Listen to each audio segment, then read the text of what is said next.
નમસ્કાર, આપ જોઈ રહ્યા છો નિર્માણ ન્યૂઝની વિશેષ રજૂઆત અને હું છું આપની સાથે નતાશા।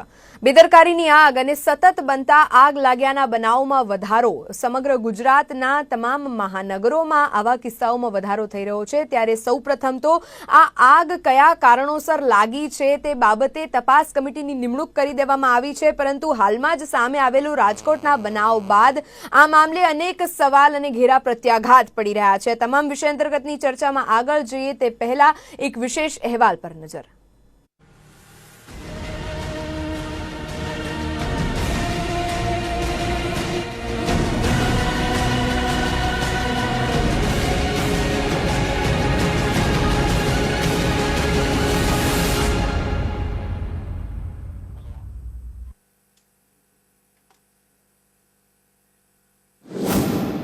રાજકોટ ઉદય શિવાનંદ કોવિડ હોસ્પિટલમાં આગ।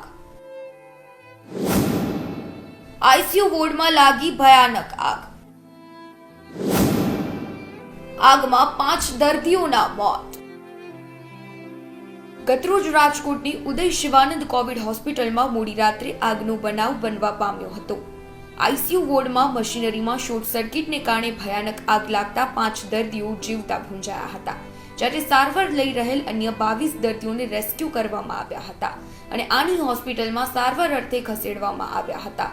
જ્યારે મુખ્યપ્રધાને આ ઘટના અંગે દુઃખ વ્યક્ત કર્યું હતું અને મૃતકોના પરિવારજનોને 4 લાખની સહાયની જાહેરાત કરી હતી। ત્યારે હવે અન્ય ઘટનાઓની જેમ સરકાર તપાસ પંચ રચીને છટકવાના પ્રયાસ કરી રહી છે।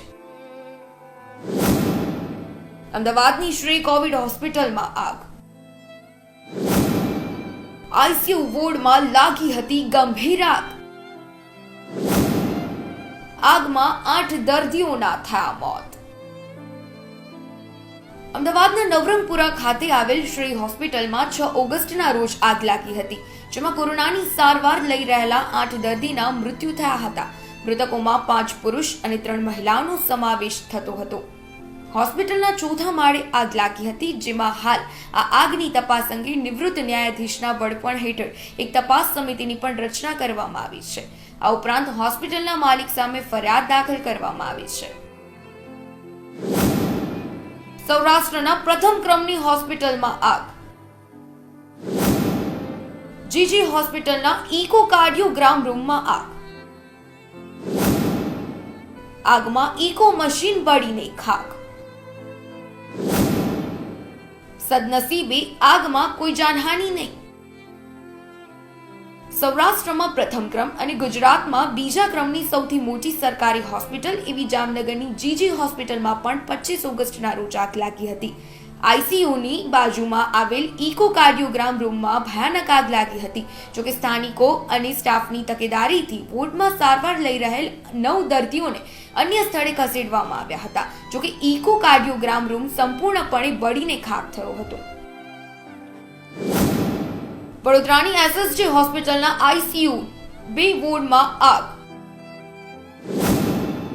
ક્રિટિકલ કેરના વેન્ટિલેટરમાં લાગી હતી આગ।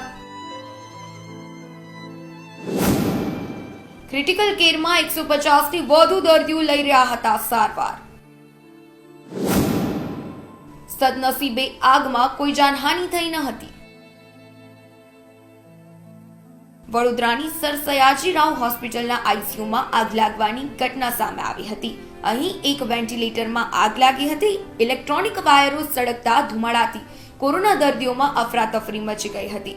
ફાયર બ્રિગેડે વોર્ડમાં ફસાયેલા કોરોના દર્દીઓને બહાર કાઢ્યા હતા અને કોરોનાની સારવાર લઈ રહેલ દર્દીઓને અન્ય વોર્ડમાં ખસેડવામાં આવ્યા હતા। આ ઉપરાંત 150 જેટલા દર્દીઓને ગોત્રી હોસ્પિટલમાં ખસેડવામાં આવ્યા હતા। જોકે સદનસીબે ઘટનામાં જાનહાનિ ટળી હતી। અને આગની અન્ય ઘટનાઓની વાત કરીએ તો સુરેન્દ્રનગરની ગાંધી હોસ્પિટલના આઇસોલેશન વોર્ડમાં આગ। બેડોલીની કોવિડ-19 હોસ્પિટલમાં આગ। હિંમતનગરના હડિયોલ પીએચસીમાં આગ। સુરેન્દ્રનગર ખાતે આવેલ ગાંધી કોવિડ હોસ્પિટલમાં આઇસોલેશન વોર્ડમાં આગ લાગતા અફરાતફરીનો માહોલ સર્જાયો હતો। ત્યારે છોટાઉદેપુરના બેડોલીમાં આવેલ કોવિડ હોસ્પિટલમાં શોર્ટ સર્કિટને કારણે ભયાનક આગ લાગી હતી। જોકે કોરોનાના દર્દીઓને રેસ્ક્યુ કરી બીજા રૂમમાં ખસેડવામાં આવ્યા હતા। તો સાબરકાંઠાના પીએચસીમાં એક રૂમમાં આગ લાગી જતા આખા દવાખાનામાં ધુમાડાની અસર જોવા મળી હતી. જોકે ફાયર બ્રિગેડે આગ પર કાબુ મેળવ્યો હતો. અવારનવાર કોવિડ સહિતની હોસ્પિટલોમાં આગના બનાવ બનતા રહે છે, પરંતુ ઘટના બને ત્યારે સરકાર તપાસ પંચ રચીને છટકતી રહે છે. ત્યારે હોસ્પિટલના સંચાલકો અને સરકારની મિલીભગતનો શિકાર સામાન્ય જનતા બની રહી છે. જ્યારે પણ આગની ગોઝારી ઘટનાઓ બને ત્યારે સરકાર દ્વારા કોઈ કડક પગલાં ભરવામાં નથી આવતા કે ફાયર સેફટીના કોઈ કડક નિયમોનો પાલન કરવાની વાત આવે તો એ પણ નથી પાલન કરવામાં આવતા. ત્યારે ભગવાન ભરોસે ચાલતા તંત્રને કારણે પ્રજા પણ ભગવાન ભરોસે જ હોય તેવું લાગી રહ્યું છે. બ્યુરો રિપોર્ટ, નિર્માણ ન્યૂઝ.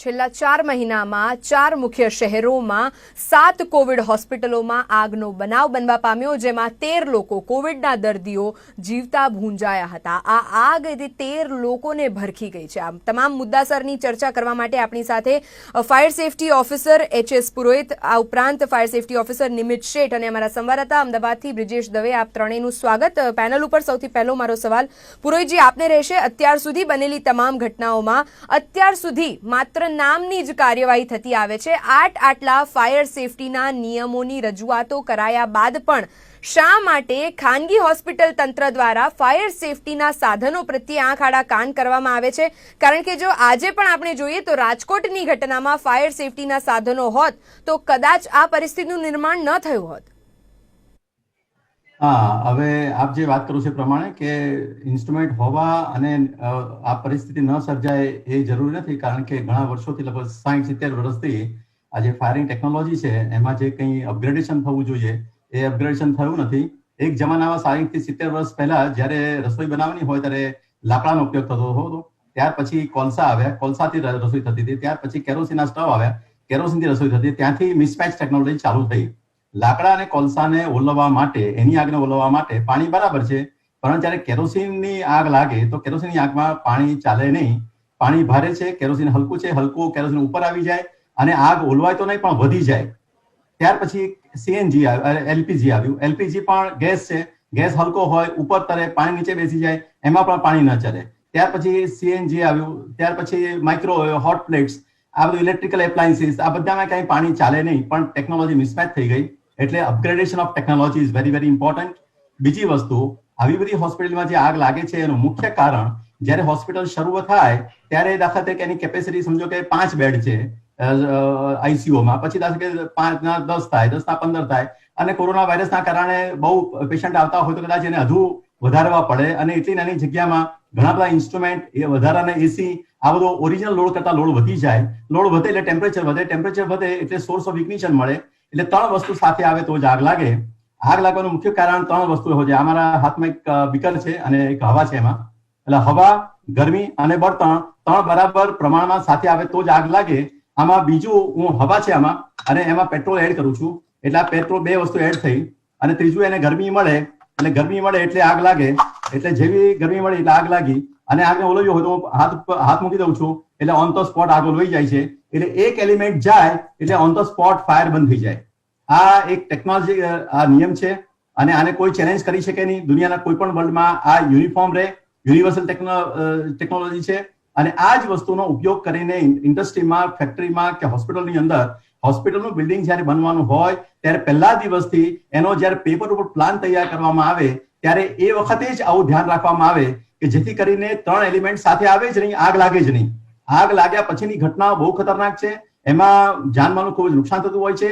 એટલે ફાયર કેમિસ્ટ્રીને ઇમ્પ્લિમેન્ટેશન કરવી બહુ જરૂરી છે. એટલે 60-70 વર્ષ જૂની જે પદ્ધતિ છે એ મિસમેચ ટેકનોલોજી છે, ટેકનોલોજી અપગ્રેડ કરવી જોઈએ. 2 રસ્તા છે, એજ્યુકેશન, ઇન્વેન્શન. આગ જ ન લાગે તે, અને લાગે તો કેવા ઇન્સ્ટ્રુમેન્ટ હોવા જોઈએ તે. આ બંને રસ્તા પર જયારે ચાલીશું તો મને ખાતરી છે એક દિવસ આવશે આ પ્રકારના અકસ્માતો ફાયરના બંધ થઈ જશે અને જાનમાલનું નુકસાન થતું અટકી જશે. ખૂબ જ સરસ પુરોહિત સાહેબ, આપે જે ડેમોન્સ્ટ્રેશન આપ્યું છે આ પેનલ ઉપર ઘણું જરૂરી હતું ને લાઈવ એક્ઝામ્પલ મારફતે, આ જીવંત ઉદાહરણ મારફતે આપણે કદાચ એ સમજવામાં સક્ષમ બની શકીએ કે કયા કારણોસર આગ લાગે છે. ચલો અત્યારે માની લઈએ કે કયા કારણોસર આગ લાગે છે, પણ તે પહેલાં પણ પુરોહિતજીએ બે મુદ્દા અગત્યના જણાવ્યા કે પહેલાં તો 60 વર્ષ જૂના ફાયર સેફટીના સાધનો આજના યુગમાં ચાલે તેમ નથી, કારણ કે કયા કારણોસર આગ લાગી છે, આ આગને કાબૂમાં લેવા માટે કયા પદાર્થનો ઉપયોગ કરવામાં આવે છે અને આગ કેટલી ગંભીર છે અને કઈ રીતે તે ફેલાઈ શકે છે. હવે નિમિતજી, વધુ એક સવાલ એ રીતે ઉઠી રહ્યો છે કે જેમ આપણે સૌ જાણીએ છીએ કે કોરોનાના દર્દીઓમાં જ્યારે ગંભીરતા વધી જતી હોય છે, શરીરનું ઓક્સિજન લેવલ એટલું ઓછું જતું રહે છે કે તેમને એક્સ્ટ્રા ઓક્સિજન સપ્લાય આપવામાં આવતો હોય છે અને આગ લાગવું અને ઓક્સિજનના બોટલ્સ જે જગ્યાએ રાખવામાં આવતા હોય છે, આપણે જોઈએ છીએ કે હોસ્પિટલમાં ઓક્સિજનનો વપરાશ મહદઅંશે થતો હોય છે અને એક્સ્ટ્રા સપ્લાય ઓક્સિજનનો અપાતો હોવાથી ઓક્સિજન અને આગ આ બંને હેન્ડ ઇન હેન્ડ જાય છે અને તેને કારણે પણ આગ વિકરાળ સ્વરૂપ ધારણ કરી લેતી હોય છે. તે બાબતે આપનું શું એક્સપ્લેનેશન છે? નમસ્કાર બેન. પહેલા તો આ જે થયા છે શિવાનંદ હોસ્પિટલમાં, એના માટે હું બહુ દુઃખદ ખેદ મારો જાહેર કરું છું અને ભગવાન એમની આત્માને શાંતિ આપે. હવે આ ફાયર એ આપણે પહેલા બી 2-3 વાર આ જ ફોરમ પર ભેગા થયા, શ્રેય માટે બી આપણે ભેગા થયેલા, એ પહેલા બી થયા હતા. હવે આ જે શિવાનંદ હોસ્પિટલમાં જે આગ લાગી ત્યાં રાત્રે સવારે 1 વાગે અને જે 30 લોકો ત્યાં હતા જેમને ત્યાં રેસ્ક્યુ ત્યાં કરવામાં આવ્યા, તેમાંથી 5 લોકોની ત્યાં મૃત્યુ થઈ ગઈ જે આઈસીયુમાં હતા. હવે બેન, આમાં સમજવા જેવું છે, આપણે આમાં ફેક્ટ્સ લેવા જોઈએ અને પહેલા તો બધાએ એક વસ્તુ સમજવાની જરૂર છે કે આગ એક હોનારત છે, એક ડિઝાસ્ટર છે, એક એક્સિડન્ટ છે. કોઈ બી એવું કહી દે કે હું એવું કહી દઉં કે આગ ના લાગે, કે આગ ના જ લાગવી જોઈએ, કે આગ ના જ થાય, એ શક્ય નથી. Fire is one element of earth, જે આપણા 5 તત્વો છે તેમાંનું ફાયર બી એક તત્વો છે. અને જેમ આપણે તે પુરોહિત સાહેબે જેમ કીધું કે એ ફાયરના ટ્રાયેંગલમાં 3 વસ્તુ ભેગી થઈ જાય તો આગ લાગી જાય. જે અહીંયા બી આગ લાગી એ મોસ્ટલી જે અત્યાર સુધી સમાચાર જે મને મળ્યા એ શોર્ટ સર્કિટના છે. હવે આ આગ લાગી અને આ જે મોત થયા એ ત્યાં આઈસીયુમાં થયા. ત્યાં આઈસીયુમાં બેડ, કર્ટન અને બહુ નાની જગ્યા હતી. બીજું ત્યાં ડિસઇન્ફેક્શનનું કેમિકલ હતું. બીજા બધા જે માણસો બી હતા તે લોકોએ બી ત્યાં આખા સેટ પહેરેલા હતા, જે પીપી કીટ હતી, જે પ્લાસ્ટિકની હતી. એટલે આ બધું જ તાત્કાલિક આગ ફેલાવવાનું કામ કરે છે. બીજું કે આઈસીયુમાં ત્યાં ઓક્સિજનની પાઇપલાઇન હોય છે. એ જેવી ફાયર લાગે ને, જો ઓક્સિજનની પાઇપ બસ થાય કે કટ થાય એટલે એ ફાયરને 100 ટાઈમ્સ ઓર ફેલાઈ દે અને there is hardly any chance કે તમે કઈ એમાં બચાવ કરો કે ના કરો. હવે આ જે આગ લાગી તેમાં એ હોસ્પિટલમાં ટોટલ ફાયર સિસ્ટમ હતી, સ્મોક ડિટેક્શન બી હતી, ચાલતી બી હતી, તેની પાસે ફાયરની ત્યાં એનઓસી બી હતી અને ફાયર એક્સટિંગ્યુશરનો આગ ઓલવવા માટે યુઝ બી થયો. પણ આ બધામાં બી જે આઈસીયુના પેશન્ટ 5 એક્સપાયર થયા, તેમની પાસે ત્યાં એટલો શોર્ટ ટાઈમ હતો કે એ લોકોને હાર્ડલી આપણે ત્યાં બચાવી શક્યા. એટલે હવે આમાં શું કરવું જોઈએ? આમાં પ્રોબ થશે, ત્યાં ઇન્ક્વાયરી થશે, એ લોકો કહેશે કે ભાઈ આગ કેમ લાગી, તેના શું રીઝન થયા, એ બધું એક રિપોર્ટ આવી જશે. પણ આગ લાગે તો કેટલી ફાસ્ટ તે ઓલવાઈ જાય કે જાનની હોનાર ના થાય, અને તે માટે શું કરવું જોઈએ. અને જો આપણે આજે હોસ્પિટલની વાત જો કરતા હોઈએ તો હોસ્પિટલમાં બહુ બધું સ્પેસિફિક હોવું જોઈએ, કારણ કે ત્યાં જે પેશન્ટ છે એ પોતે ચાલીને ભાગી શકતા છે નહીં.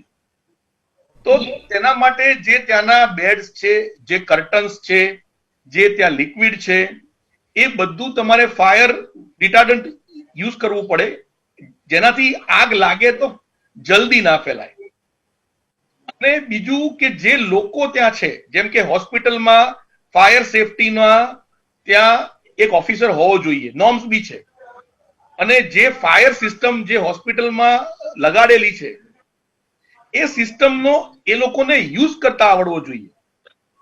હવે અહીંયા ફાયર સિસ્ટમ પહેલા ક્યાંય કોઈએ પહેલા યુઝ ના કરી, કારણ કે છેક રાત્રે 1 વાગે ત્યાં કોઈ સેફટી ઓફિસર હતો નહીં.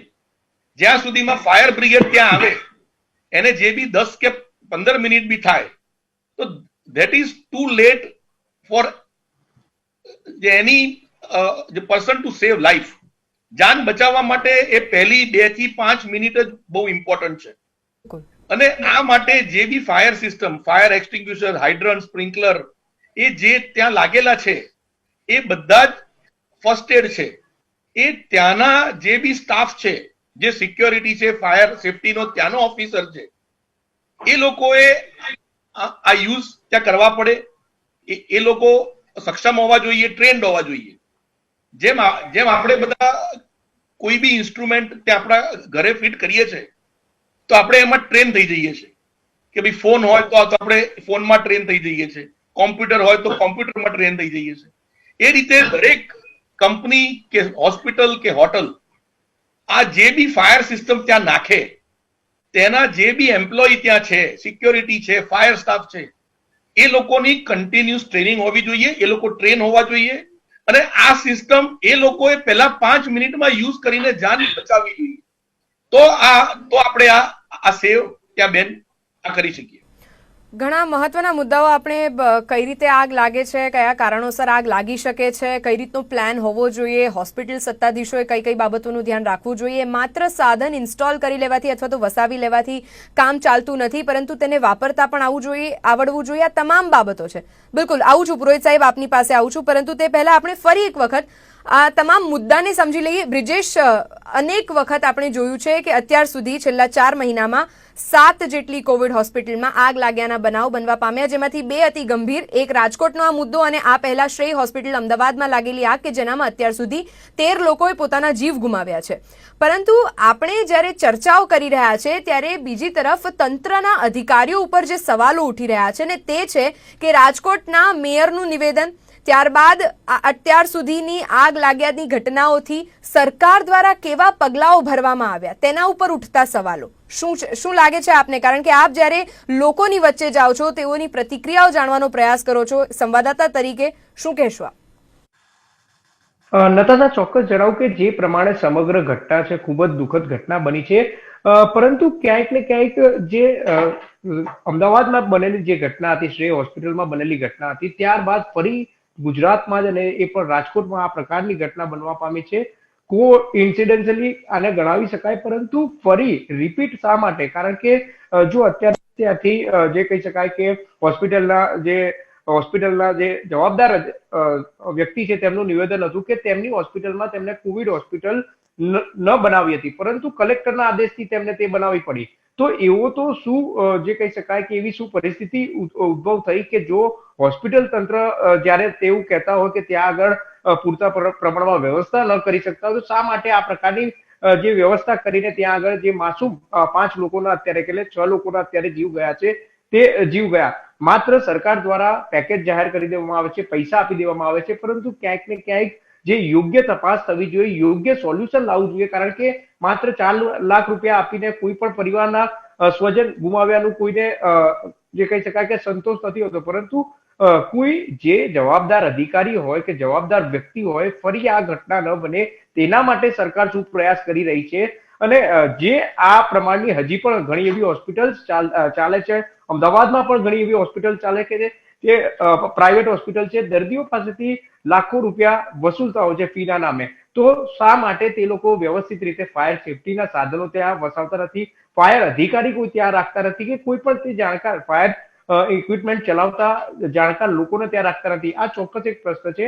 અત્યારે માત્ર સરકારે તપાસના આદેશ આપ્યા છે, 2 દિવસમાં રિપોર્ટ આવશે, રિપોર્ટમાં યોગ્ય તારણ કાઢીને જણાવી દેવામાં આવશે, પરંતુ 5 જે વ્યક્તિ જે પોતાના જીવ ગુમાવ્યા છે તેની પાછળ હવે આવી કોઈ ઘટના નહીં બને તેના કોઈ ચોક્કસ પગલાં લેવા સરકારે હવે કોઈક વિચારવું જોઈશે ને સર પુરોહિત સર સાથે બી હું સહેમત છું, કારણ કે ઘણી એવી અમદાવાદની જો વાત કરીએ તો અમદાવાદના ફાયર જવાનો પાસે પણ ઘણા એવા પોતાના જે કહી શકાય કે તેમને પહેરવા માટેના જે પહેરવેશ માટેના જે આપે છે ડ્રેસ, તે પણ ઘણા વર્ષથી તેમને આપ્યા નથી. તો આ બધી વાતો માત્ર સરકાર બોલી રહી છે, પરંતુ યોગ્ય જ્યારે નિર્ણય લેવાનો હોય, યોગ્ય નિર્ણય પાછળ અને ખાસ કરીને આ પ્રકારની બીજી વાર ઘટના ન બને તેના માટે ચોક્કસ કોઈ કડક નિયમો અને કડક પગલાં ભરાવા જોઈએ, જેના કારણે આ ઘટના બીજી વાર ન બની શકે. જી પુરોહિત સાહેબ, આપ કંઈક કહેવા માંગી રહ્યા હતા, પરંતુ તે પહેલા વધુ એક સવાલ જે મારા મનમાં ઉઠી રહ્યો છે ને એ છે કે તપાસના આદેશ આપી દીધા 2 દિવસમાં રાજકોટમાં લાગેલી આગના જે બનાવો છે અને આ બનાવની તપાસ થશે, એક રિપોર્ટ તૈયાર કરવામાં આવશે. આ પહેલા અમદાવાદમાં પણ આવું થયું હતું. તપાસના આદેશ અપાય છે, તમામ જે રિપોર્ટ તૈયાર કરવામાં આવે છે તેને સરકારને સુપ્રત કરાય છે અને હવે તો સુપ્રીમ કોર્ટે આ રિપોર્ટ માંગ્યો છે રાજ્ય સરકાર પાસેથી, પરંતુ આખરે આ તમામ બાબતો કદાચ કાગળ ઉપર જ રહેતી હોય તેવું લાગી રહ્યું છે. આપ શું કહેશો? હા, હવે બહુ અગત્યની વાત કરી, કારણ કે આ બધા રિપોર્ટો આટલા વર્ષોથી ચાલે છે. આ પેટર્ન આની આ જ પેટર્ન ચાલ્યા કરે છે. હવે મને એટલું જ મારે કહેવું છે કે દાખલા તરીકે કોઈ પેટ્રોલ પંપ છે અને પેટ્રોલની ટાંકી અનલોડ થઈ રહી છે, એટલે લોકો કહે છે બહુ ધ્યાન રાખજો, હા પેટ્રોલની ટાંકી છે, ધ્યાન રાખજો, ધ્યાન રાખજો, ધ્યાન રાખજો. પણ શું ધ્યાન રાખવાનું એ નથી કહેતા. હવે હું એમ કહું છું કે મારી પાસે આ નાની એક બોટલ છે અને એમાં પેટ્રોલ છે, અને મને એમ છે કે એ પેટ્રોલની અંદર જેવી રીતે આગ લાગે છે એટલે તરત જ ટાંકીની અંદર ઘૂસી જાય છે. આ ટાંકીની અંદર ઘૂસી જાય છે, પણ ટાંકીની અંદર આગ જતી જ નથી, કારણ કે કેમિસ્ટ્રી જ્યાં 3 વસ્તુ સાથે આવે ત્યાં જ આગ રહી શકે. ઉપર આગ છે, આગ અંદર નથી જતી. અંદર ખાલી જગ્યા દેખાય પણ ખાલી જગ્યા નથી, એમાં એલપીજી છે, પેટ્રોલ ઇવોપરેટ થાય છે, પેટ્રોલનો ગેસ છે, એટલે ગેસ જ્યારે બહાર આવે અને હવાના સંપર્કમાં આવે ત્યારે જ એ સળગી શકે, બાકી સળગી શકે નહીં. એટલે કોઈ પણ દિવસે આ જે આગ છે એ અંદર જઈ શકતી જ નથી, અંદર જવાની કોશિશ પણ નથી થતી, કારણ કે અંદર હવા નથી. કેમિસ્ટ્રી પૂરી થાય તો જ આગ લાગે, નહીં તો ન લાગે, કોઈ પણ સંજોગોમાં ન લાગે. એટલે હોસ્પિટલમાં જે આગો લાગી એ આગ લાગવાનું મુખ્ય કારણ જો અત્યારે મોટા ભાગે શોર્ટ સર્કિટ એટલે શોર્ટ સર્કિટ જ્યારે પણ થાય ત્યારે 2 વાયરને જ્યારે શોર્ટ કરવામાં આવે ઇલેક્ટ્રિકલ, ત્યારે લગભગ ટેમ્પરેચર 600 ડિગ્રી પ્લસ જતું રહેતું હોય છે. 600 ડિગ્રી ટેમ્પરેચર જાય એટલે કોઈ પણ વસ્તુ સળગવા માંડે, ટેબલ હોય, પેપર હોય, ગાદલું હોય, કર્ટેન હોય, બધું સળગવા માંડે. એટલે શું કરવું જોઈએ? હવે સરકારને એમ કરવું જોઈએ, તપાસ સમિતિ પર શેની તપાસ કરવાની, એટલે એમ કરવું જોઈએ કે દાખલા તરીકે મારે આઈસીસીયુ છે અને આઈસીસીયુ ની અંદર જે કંઈ વાયરિંગ કરવામાં આવે છે, વાયરિંગનો જે લોડ, લિફ્ટની અંદર 5 પેસેન્જરની કેપેસિટી છે, પણ મારે જ્યારે ટેસ્ટિંગ કરવામાં આવે ત્યારે સેફટી ફેક્ટર 5 ના બદલે મારે 10, 15, 20 ડિપેન્ડ્સ એટલા માણસોને ટેસ્ટિંગ કરું તો પણ લિફ્ટ તૂટવી ના જોઈએ, નીચે આવી ના જોઈએ. એવી રીતે આઈસીસીયુ ની અંદર જ્યારે પણ વાયરિંગ ને બધું કરવાનું હોય ત્યારે દાખલા તરીકે એનો જે લોડ હોય એ જેટલો લોડ હોય એના કરતા 2 ગણો, 3 ગણો, 4 ગણો લોડ જો રાખીને વાયરિંગ નું બધું ડિઝાઇન કરવામાં આવે તો ગમે ત્યારે પણ ઓવરલોડ થાય તો પણ એ શોર્ટ સર્કિટ થવાની શક્યતા રહેતી નથી, અને એના કારણે આવી ભવિષ્યમાં આ ઘટના બનવાની નથી. એટલે મૂળ વસ્તુ શું છે, શું કરવાનું અને મારે શું તપાસ રાખવાની એની જ કોઈને ખબર નથી. આ ખબર હોવી જરૂરી છે, તો જ ભવિષ્યમાં આગને અટકાવી શકાય. ઘણો મહત્વનો મુદ્દો છે કે ધ્યાન રાખજો, પરંતુ શું ધ્યાન રાખજો તેની તકેદારી રાખવાની વાત અત્યાર સુધી કોઈએ કરી નથી. ફાયર સેફટી ઓફિસર દ્વારા. જી પુરોહિતજી, આપ કન્ટિન્યુ કરો. હવે દાખલા તરીકે આ કર્ટેન છે અને એ કર્ટેન ની દાખલા કે શોર્ટ સર્કિટ થયું એને ગરમી લાગી તો એક કર્ટેન છે એ શોર્ટ સર્કિટના કારણે જે ગરમી લાગી એના કારણે એકવાર ગરમી લાગી ગઈ, આ રીતે સળગવા માંડતું હોય છે. હવે એ જ વસ્તુ છે, એ વસ્તુ જે છે એને હું આ બીજો કર્ટેન છે, આ કર્ટેન છે, જેમ નિમિત શેઠે વાત કરી પ્રમાણે કે ફાયર રિટાર્ડન્ટ આપતા હોય છે, આને હું સળગાવવાની કોશિશ કરું છું પણ સળગતો જ નથી. તમારે સળગાવવો હોય તો પણ ના સળગે, એટલે એટલી વારમાં તો તમને બહારની ફાયર વધે જ નહીં, લાગે જ નહીં અને વિકરાળ સ્વરૂપ ધારણ ન કરે. એટલે જે અપગ્રેડેશન કરવાની જરૂર છે, અપગ્રેડેશનમાં મોટી ગેપ છે, એ ગેપને પૂરવાની જરૂર છે. આ મહત્વનો જે અત્યારે ઉદાહરણ આપણને આપવામાં આવી રહ્યું છે, આ એટલા માટે મહત્વનું છે નિમિતજી, જેમ આપે પણ કહ્યું, પુરોહિતજીએ પણ કહ્યું કે કઈ રીતે હોસ્પિટલને ડિઝાઇન કરવી અથવા તો તેના ઇલેક્ટ્રિક વાયરિંગથી માંડીને તેના એક્ઝિટ અને સેફટી મેઝર્સ બરાબર લેવામાં આવી રહ્યા છે કે કેમ તેની જ જો કદાચ જાણકારી ન હોય અને લાંબા બિલની વસૂલાત તો દરેક ખાનગી હોસ્પિટલ દ્વારા કરવામાં આવે જ છે. અત્યારે જેમ આપણે સૌ જાણીએ છીએ કે મેડિકલ ઇમરજન્સીની આ પરિસ્થિતિમાં જ્યાં એક તરફ કોરોનાના કેસીસ વધી રહ્યા છે, લોકોને હોસ્પિટલમાં સારવાર માટે ભરતી થવું પડી રહ્યું છે, પણ હવે તંત્ર દ્વારા આ બાબતે કડક વલણ અપનાવવાની જરૂર છે, હવે તાતી જરૂર છે. નિમિતજી. બેન, એક વસ્તુ હું આમાં ખાસ પહેલા તો આપને ને બધા દર્શકોને જાણ કરવા માંગુ છું કે આ જે શિવાનંદ હોસ્પિટલમાં આગ લાગી તેમાં ફાયર બ્રિગેડે બહુ જ સારી ભૂમિકા નિભાવી અને ત્યાં પોતાનું જાન જોખમમાં લઈને તે લોકોએ ત્યાં 30 પેશન્ટને ત્યાં બચાયા. જ્યારે તે લોકો ત્યાં પહોંચ્યા ત્યારે તેમને ખ્યાલ આવ્યો કે આ કોવિડ હોસ્પિટલ છે અને ત્યાં ઉપર ફાયર થઈ ગઈ છે. એ લોકોએ પીપીઈ કિટ પહેરી નથી ના એમની પાસે માસ્ક સિવાયનું કોઈ બી બીજું પ્રિકોશન હતું. તે લોકો જાણતા હતા કે અંદર બધા જ કોવિડ પેશન્ટ છે, છતાં પણ પોતાની પરવા કર્યા ત્યાં વગર એ લોકોએ એ 30 પેશન્ટને બહાર કાઢ્યા. એટલે આ એક બહુ જ કમાન્ડેબલ જોબ છે જે આપણા fire department time and again પોતાની જાનને જોખમમાં ત્યાં રાખીને ત્યાં આપણી સેવા આપે છે. બીજું, જેમ કે આપે કીધું કે સુપ્રીમ કોર્ટે જે આમાં સ્યુ મોટો લઈને મંગળવાર સુધીમાં રિપોર્ટ ત્યાં આપવાની સ્ટેટ ગવર્મેન્ટ ને સેન્ટરને જાણ કરી છે. એટલે આ રિપોર્ટ તો એક જશે, પણ તમે કદાચ જોવો તો 90% કે 80% ફાયર ને સ્પેશિયલી હોસ્પિટલમાં શોર્ટ સર્કિટથી ફાયર થાય છે. ફાયર થયા પછી તે ફેલાય છે અને સ્પેશિયલી જ્યારે તે આઈસીયુમાં હોય તો ત્યાં મેન ઓક્સિજનની હોય લાઈન હોય, બેડ હોય, પડદા હોય, કેમિકલ્સ હોય, એટલે તેને ફેલાતા 1-2 મિનિટ બી ના લાગે અને 1-2 મિનિટમાં કોઈની જાન સેવ કરવી is very very Difficult task. નિગ્લિજન્સ બિલકુલ, અને બિલકુલ. ક્વાઇટ ઇમ્પોસિબલ છે. પણ પરંતુ એટલે આપનો સૌથી મુદ્દો મોટા આપનો ફાયરનો મુદ્દો cause અહીંયા હું એક્સટેન્ડ કરું છું અને તે છે કે આ 1-2 મિનિટની જે અતિ ગંભીર પરિસ્થિતિ છે તેનામાં કોઈને બચાવી લેવું તે બિલકુલ નેક્સ્ટ ટુ ઇમ્પોસિબલ છે. પણ તેમ છતાં સરાહનીય કામગીરી કરીને ફાયર વિભાગના જે અધિકારીઓ છે, ફાયરના જે કર્મીઓ છે, તેઓ ઘટના સ્થળે પહોંચે છે ત્વરિત જેવો તેમને કોલ મળે છે અને કોવિડ હોસ્પિટલમાં પણ પીપીઈ કિટ પહેર્યા વગર પોતાના જીવને જોખમમાં નાખીને જાણે છે કે કદાચ આ સંક્રમણ લાગી જશે તો તેઓનો જીવ પણ જોખમમાં મુકાવાનો છે, તેમ છતાં સરાહનીય કામગીરી કરે છે. આ તમામ બાબતોને આપણે સેલ્યુટ કરીશું, પણ સૌથી મોટો મુદ્દો જે યથાવત રાખવાનો છે ને તે છે કે બેદરકારી આખરે ક્યાં સુધી ચલાવી લેવાશે અને આ બેદરકારી ક્યારે અટકશે તે સવાલ યથાવત રહે છે. પુરોહિતજી, બ્રિજેશ અને નિમિતજી, આપ અમારી સાથે ચર્ચામાં જોડાયા તે બદલ આપનો ખૂબ આભાર. નિમિતજી, બિલકુલ ટૂંકમાં આપના મંતવ્યો પૂર્ણ કરશો.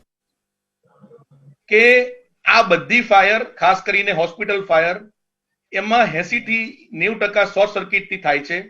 જેમ ફાયરની જેમ એનઓસી આપવામાં આવે છે, ફાયર સેફટીનું ત્યાં ઓડિટ થાય છે, જેમ પુરોહિત ભાઈએ કીધું ત્યાં ઇલેક્ટ્રિકલનું સેફટી ઓડિટ થવું જોઈએ, તેની બી એનઓસી ત્યાં આપવી જોઈએ અને સૌથી પહેલા એ ચેક થવું જોઈએ. તો ઘણી બધી ફાયરને ત્યાં આપણે બંધ કરી શકશું, રોકી શકીશું કે એ ના થાય. એટલે આ ત્યાં ઇલેક્ટ્રિકલ ત્યાં ઓડિટ એ બહુ જ ઇમ્પોર્ટન્ટ છે ફાયર ના થવા દેવા માટે. સો ધેટ એ બહુ જ ઇમ્પોર્ટન્ટ છે. બિલકુલ છે, બિલકુલ. હવે પછીની આ ઘટના અટકાવી હોય તો બાકીની હોસ્પિટલમાં જો હમણાં કાલથી જ એવું નક્કી કરવામાં આવે કે લોડ કેટલો છે, એ લોડ જેટલો છે એ પ્રમાણે એના વાયરિંગ છે કે નહીં આટલું કરવામાં આવે તો હવે પછીની આ ઘટનામાં ઘણી હદ સુધી આપણે અટકાવી શકાય. બહુ સાચી. બિલકુલ, નિયમો છે આપણી પાસે કઈ રીતે આ ઘટનાઓ અટકાવી શકાય. હવે તે બાબતે માત્ર કાર્ય કરવાની જરૂર છે. આપ ત્રણેય અમારી સાથે ચર્ચામાં જોડાયા, આપનો ખૂબ આભાર. દર્શક મિત્રો, અમારી આ વિશેષ રજૂઆત અંતર્ગત હાલ બસ આટલું જ. આવા ઘણા વિષયો સાથે ફરી મળીશું, ત્યાં સુધી મને આપશો રજા. નમસ્કાર.